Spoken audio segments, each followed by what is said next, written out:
Всем привет! В эфире моя рубрика «Типичный журналист». Сегодня о журналистике говорим долго и, надеюсь, продуктивно. Я хочу отметить, что очень благодарна ребятам, которые пишут мне в Инстаграме. Мне приятно знакомиться с такими замечательными людьми. Также хочу добавить, что у многих начинающих журналистов одни и те же вопросы. Куда податься, поступать ли на журфак, а нужна ли мне эта журналистика вообще? И сегодня я собрала все эти популярные вопросы в одно видео и надеюсь, что смогу на них ответить и как-то вам помочь определиться. Вы активно писали мне в комментариях, что мои видео слишком короткие и вы хотите слушать меня гораздо дольше, поэтому сами напросились, получайте.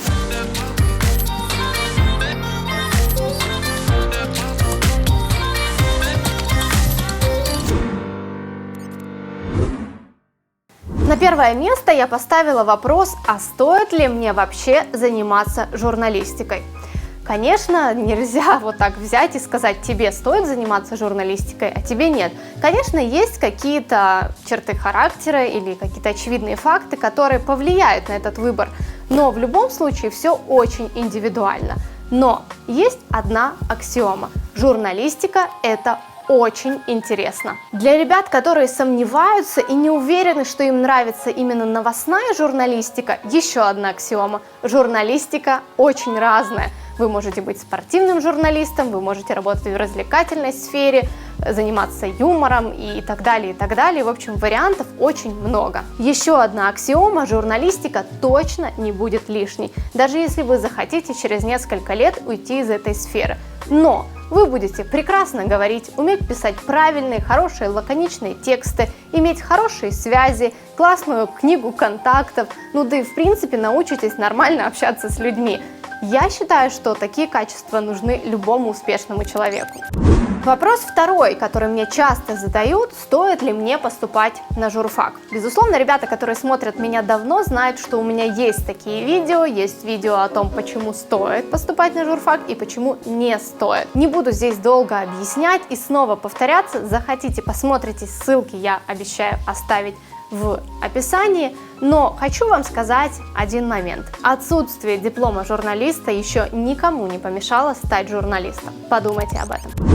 Вопрос третий и, наверное, самый глобальный и самый полезный ответ сейчас будет для всех ребят. Куда податься, если не журфак? Вот как вступить в эту сферу, как начать эту деятельность? Есть неплохой вариант для начинающих журналистов. Это курсы журналистики, либо курсы телевидения, либо какого-то актерского мастерства. Это, в принципе, тоже приближенно, но здесь будьте осторожны. Поскольку за 2-3 месяца из вас, конечно же, не сделают ни телеведущую, ни журналиста. Но тут важно сказать, что большинство курсов – это, грубо говоря, развод на деньги. Чаще всего они очень дорогие, вам будут говорить, что за один день на телеканале нужно заплатить $50, за еще что-то еще 50, еще 50. Может быть, лучше найти какого-то отдельно преподавателя для себя, либо если вы видите, что цена на эти курсы умеренная, и там, в принципе, неплохая программа, то тогда, конечно, идите. Просто прошу вас не вестись на огромные красивые вывески, за которыми чаще всего ничего не стоит. Если, по вашему мнению, вы неплохо умеете писать тексты или просто умеете писать тексты, или просто умеете писать, то ищите стажировку. Любую, подойдет любой вариант. Идите в какие-то локальные издания, газеты, куда точно вас возьмут. Может быть, не журналистом, но каким-то помощником помощника. Говорите, что будете работать бесплатно, очень хочется попробовать, хотите все это увидеть. В общем, напрашивайтесь как можете. Опять же, даже если вас действительно возьмут каким-то помощником, и вы будете просто переносить бумаги, слушайте, ну вы уже в сфере, поздравляю, поэтому дальше уже дело за вами. Если вы посмелее, то напрашивайтесь в более крупные издания, либо на радио, либо на телеканалы. В общем, ищите для себя любое место для практики в СМИ. Во-первых, вы уже войдете в профессию, во-вторых, вы поймете для себя, нужна ли вам вообще эта специальность. Подытожить этот третий большой пункт хочу одной фразой. Ребята, не бойтесь стучать во все двери. И если вы сейчас смотрите это видео и подумали, что вы бы и хотели стучать во все двери, но вы очень стеснительные и вообще не понимаете, как это сделать, поздравляю, вы в моем клубе, я точно такая же. Мне всегда было проще подождать, пока меня куда-то пригласят, либо предложат мне ту или иную должность, чем предлагать себя самой, даже если я понимаю, что я бы очень хотела этим заниматься, и я с этим справлюсь. Это не лучшее качество для работы в СМИ и работы журналистом. Поймите одну вещь. Ребята, которые, возможно, будут менее талантливые, чем вы, но более упорные, всегда получат больше. Вы же не хотите этого. И еще один момент, который нужно запомнить, что максимум, что с вами случится, вы просто услышите «нет». Никакой драмы и никакой паники. Это я, наверное, для себя в том числе говорю, потому что у меня точно такая же проблема, как и у многих. Вопрос 4. И здесь я буду немного философствовать.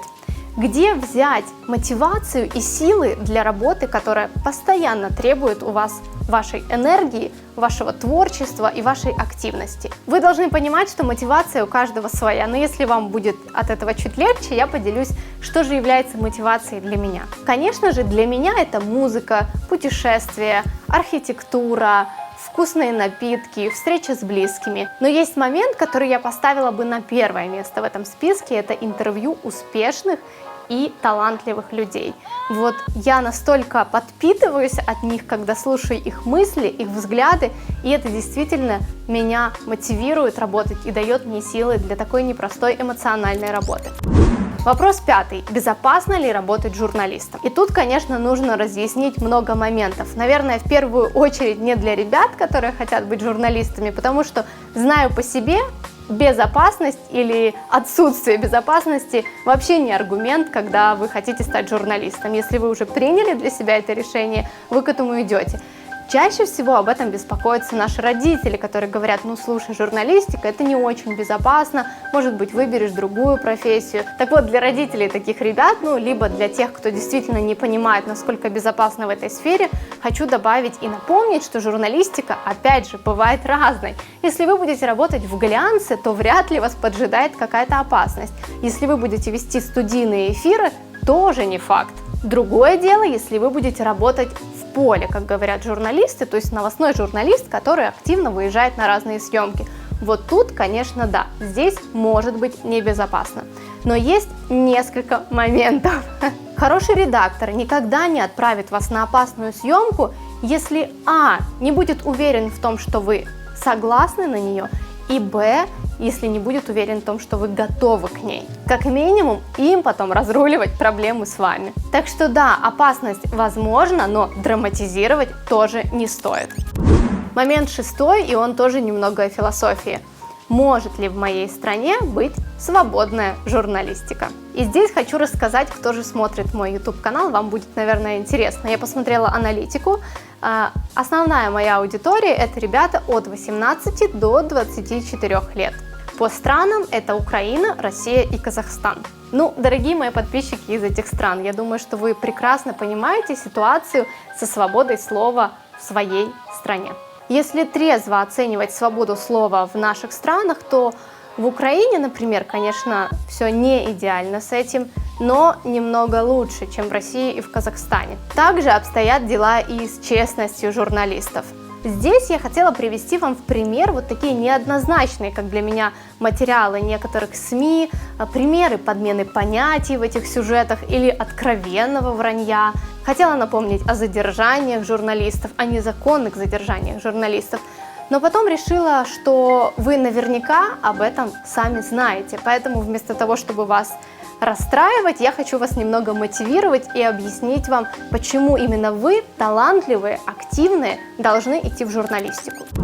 Вы те люди, которые через несколько лет составят основной костяк журналистики в своих странах. Вам быть сильными новостниками, известными расследователями, либо руководителями крупных СМИ, телеканалов, либо изданий. Вы вправе влиять на то, что происходит в вашей стране со свободой слова. Отказываться от заказухи или джинсы, не перегибать материал в пользу владельца вашего ресурса и не бояться ругать власть. Поймите, те журналисты, которые, по-вашему, продались и прогнулись, не спустились с другой планеты. В свое время они, скорее всего, были такими же, как вы. А кое-кто из них даже хотел менять журналистику в своих странах. Но им банально не хватило мужества и единомышленников. Но вот когда все журналисты скажут: так не пойдет, мы будем работать иначе, ситуация в наших странах изменится. Я искренне верю в каждого из вас и уверена на 100%, что вы сможете изменить эту сферу, и однажды наши журналисты будут считаться лучшими и самыми честными в мире. Наверное, это самый трогательный момент именно для таких, как вы, сильных, уверенных, а главное, свободных. Я когда-то создала этот блог, поэтому я очень на вас рассчитываю.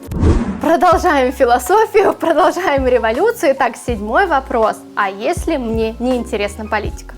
Вот этот глаз подергивается в 2 раза сильнее, когда слышит такие фразы.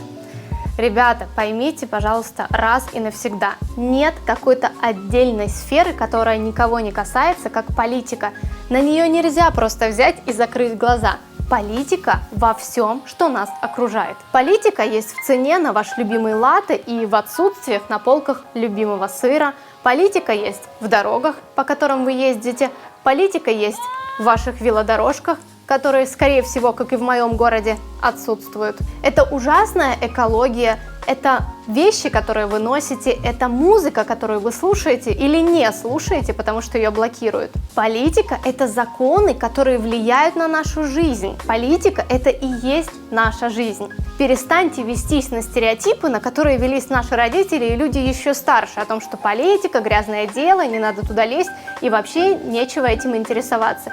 Нет, пожалуйста, лезьте в политику, интересуйтесь этим. Иначе, если вы будете игнорировать эту сферу, через 10 лет вы ужаснетесь от того, что произошло, к примеру, с вашим городом. И будете винить, конечно же, депутатов, чиновников и дальше по списку. Но нет, в таком случае нужно винить только себя. Ведь наша власть – это наше зеркало. Наша власть – это люди, которых мы заслужили на 100%. Так что всем лезть в политику, даже если вы планируете писать о моде. Действительно, я подписана на такое количество изданий, которые пишут о моде не тупо, извините за слово, потому что глупо, это слишком мягко, а пишут о моде интересно и глубоко, потому что мода не всегда это что-то очень поверхностное, иногда даже мода затрагивает очень важные мировые вопросы. Так вот, даже если вы собираетесь заниматься чем-то, что, по вашему мнению, не связано с какой-то далекой серьезной политикой, все равно вы должны этим интересоваться. А вообще, политика – это очень интересно. Не знаю, как у вас, но в моей стране это очень весело. Итак, философские мысли закончились, и теперь возвращаемся к практике. 8-й вопрос был о том, какие издания я читаю. И сегодня я поделюсь с вами некоторыми изданиями, которые, по моему мнению, являются примером очень неплохой, иногда даже крутой журналистики, поэтому, пожалуйста, забирайте. Мне действительно нравится, как работает издание Snob и Медуза. Мне очень нравится формат работы издания The Village, и причем как российского издания, так и украинского The Village. Кроме того, есть одесское издание, которое я вам тоже посоветую. Называется оно «Маяк», и там действительно много прикольных материалов, вот именно прикольных. Однажды ребята делали статью, которая называлась, если я не ошибаюсь, «Смотрим годовой отчет мэра и пьем каждый раз, когда нам стыдно». То есть там был такой заголовок, и они просто разбирали на части действительно очень позорные моменты в ежегодном отчете мэра, и это было весело. Ну и, конечно же, я посоветую вам издание, в котором работаю я, это BBC News Украина, безусловно, там очень крутые и интересные новости и много эксклюзивных материалов. Также хочу отметить, что мне действительно нравится, как работает и русская служба BBC, поэтому обязательно подписывайтесь на них и тоже читайте их. 9-й вопрос тоже задал мне подписчик, и я считаю его очень классным. Вопрос состоит в том, как общаться с чужими, незнакомыми вам людьми, так, чтобы не возникало вот этих неловких пауз, чтобы вы всегда знали, что спросить, ну и произошел этот коннект между вами. Конечно же, мы будем рассматривать этот вопрос в разрезе работы в сфере журналистики. Я обычно хитрю и заранее изучаю соцсети человека. То есть, если вы понимаете, с кем у вас завтра интервью, даже если это небольшой комментарий для общего сюжета, или это какой-то большое интервью студийное, либо просто встреча, но тоже как-то связанная с вашей сферой, ну, либо даже если не связанная, прошерстите соцсети этого человека. Это самый верный способ в дальнейшем найти с ним общий язык. Посмотрите, о чем он пишет, чем он интересуется, как он пишет, куда он недавно ездил, возможно, у него есть хобби, может быть, он интересуется собачками, у вас тоже есть собака. В общем, Будьте хитрыми и узнайте заранее, чем он интересуется, а потом неожиданно спросите его что-то, что точно его заинтересует. Бывает, конечно, такое, что у вас банально не будет времени для того, чтобы поискать в соцсетях этого человека и узнать о нем какую-то информацию. Поэтому я возвращаюсь к совету, о котором говорила. Будьте смелыми, подходите и знакомьтесь первыми, узнавайте, чем занимается этот человек, находите какие-то связки с вами. Возможно, вы в итоге выйдете на какую-то общую поездку, либо, опять же, что-то связанное с работой. В общем, не стесняйтесь. Если вы встретились на вашей территории, либо это ваш телеканал, либо издание, предлагайте какую-то помощь. Это всегда работает. Возможно, нужно что-то подсказать, что-то найти, возможно, налить воды. Так вы точно уже сможете расположить этого человека к себе. 10-й вопрос касался прямых включений, как это работает, насколько это страшно. И я на самом деле уже не один раз рассказывала о том, как работать в прямых эфирах, и не один раз говорила, что бояться и волноваться в прямых эфирах – это норма. Но в этом пункте я хочу поговорить немного о другом и привести пример эфира, который я недавно смотрела. Я смотрела эфир новостей, и в этих новостях включалась молодая журналистка, которая рассказывала о каком-то движе. Ну, то есть, действительно, это был то ли митинг, то ли марш, ну вот прям много чего можно было сказать. Но у меня сложилось впечатление, что в этот момент включалась какая-то 60-летняя женщина, потому что включение было, нет, даже не просто 60-летняя женщина, а 60-летняя чиновница. Да простят меня чиновники, я их так часто вспоминаю в своих видео, но им нужно что-то делать со своими текстами и речью. Так вот, к чему я это? К тому, что эта молодая девочка, которая только-только начала работать в этой сфере, включалась настолько паркетно, сухо и неинтересно, будучи на таком интересном мероприятии, что я решила об этом поговорить. Так вот, для меня было непонятно, откуда у молодой девочки столько официоза и канцеляризма, откуда это вообще берется. Безусловно, новости имеют свой формат, и новости имеют свои рамки. Вряд ли вы сможете слишком фонтанировать идеи в прямом эфире новостей или там зачитать рэпчик, хотя, опять же, это обсуждается с редактором. Шучу, рэпчик читать не надо, оставим это Киселеву, у него это лучше получается. Да, формат новостей имеет свои рамки, но это не значит, что вы должны быть каким-то роботом. Добавляйте ту самую человеченку в свои включения. Сейчас объясню, что это. Однажды я включалась на один из украинских телеканалов и рассказывала о том, как проходит годовщина 2 мая в Одессе. И, конечно же, помимо какой-то основной информации, все ли в порядке, сколько людей пришло и какие улицы перекрыли, хотелось рассказать какую-то живую информацию, что-то интересное. И мы никак не могли вывести меня в эфир из-за того, что не было связи. Я заметила, что ежегодно в этот день на территории, где обычно проходит возложение цветов, очень плохая связь. И я решила рассказать об этом в эфире. Я отошла очень далеко от места событий и рассказала об этом, о том, что, посмотрите, я стою за несколько кварталов от того самого места. Не просто так, потому что в этот день постоянно нет связи, ее глушат, скорее всего, из-за вопросов безопасности в городе. И там было еще несколько интересных моментов, на которые стоило обратить внимание и рассказать. То есть что-то живое. У нас почему-то очень часто, я заметила у журналистов, они приезжают со съемки и рассказывают, представляешь, там спикер был таким, у него были забавные носки, или он там какие-то странные вещи сказал, или там вообще было очень жарко, или, например, люди, которые решили провести конференцию, плохо разбирались в теме, или вообще не понимали, зачем пришли на митинг и так далее, а в итоге в эфир выходит просто какой-то рафинированный сюжет: в Одессе прошла пресс-конференция, синхрон.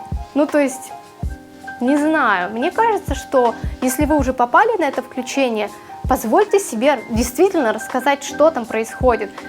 Поспрашивайте людей, пообщайтесь, расскажите о погоде. Если очень холодно, напомните, что несмотря на погоду, люди стоят долго. Или наоборот, расскажите, что увидели, кто-то там пришел с палаткой и вроде как собирается остаться на ночь. В общем, рассказывайте чуть больше, чем вот эти сухие 4 строчки, где вы, что вы и для чего вы туда пришли. Все-таки вы журналист. И последний вопрос. Я уже сбилась по счету какой он, вы посчитаете. Каким должен быть журналист? Тут опять, конечно, я могу очень долго рассказывать, каким должен быть журналист: активным, интересным, образованным, бла-бла-бла. Все вы это прекрасно все понимаете. Но есть одно качество, на которое я хотела бы обратить ваше внимание. Это мультизадачность. Это человек, который может легко написать сюжет в новости. Это человек, который может сесть в прямой эфир, красивой одежде и хорошо провести его. Это человек, который может взять любое интервью с любым человеком. Это человек, который умеет снимать, умеет монтировать. Человек, который может легко включаться с места событий, и много-много качеств, которые вы должны уметь. Поэтому чем больше вы сможете охватить вот этих вот всех сторон телевидения, изданий, медиа, тем лучше и выше квалификация у вас будет. Немного, опять же, расскажу о себе. Я много лет работала на телевидении, и мне казалось, что переход вот от телевидения к изданию, потому что на BBC я работаю не только в кадре, но и в основном, точнее, пишу тексты, и мне казалось, что вот этот вот переход от телеканала к изданию будет очень легким. Да какая разница, куда писать тексты, для телевизионного сюжета или для издания? Я так думала. Но это не так. У каждого медиа есть своя специфика, особенно если это, в принципе, разные масс-медиа, где телевидение — это больше о картинке, а все-таки издание — это больше о тексте или о хороших фотографиях. Ну, в общем, учитесь, учитесь и развивайтесь. Фу, ну вроде как ответила на основные вопросы, надеюсь, вы от меня не устали, ну и в принципе для себя сложили какую-то картинку этой профессии и того, что вам интересно и хотите ли вы вообще этим заниматься. Я же вам предлагаю завалить меня вопросами опять, оставляйте их в комментарии, либо у меня в инстаграме, где вам удобней, давайте знакомиться, ну и следующее видео я сниму с ответом на все эти вопросы, либо, возможно, на какую-то конкретную тематику, которая вас заинтересовала за время этого видео. Я вам очень благодарна, спасибо, что вы пишете мне такие прекрасные отзывы. Я точно вас верю на 100%. Хорошего дня!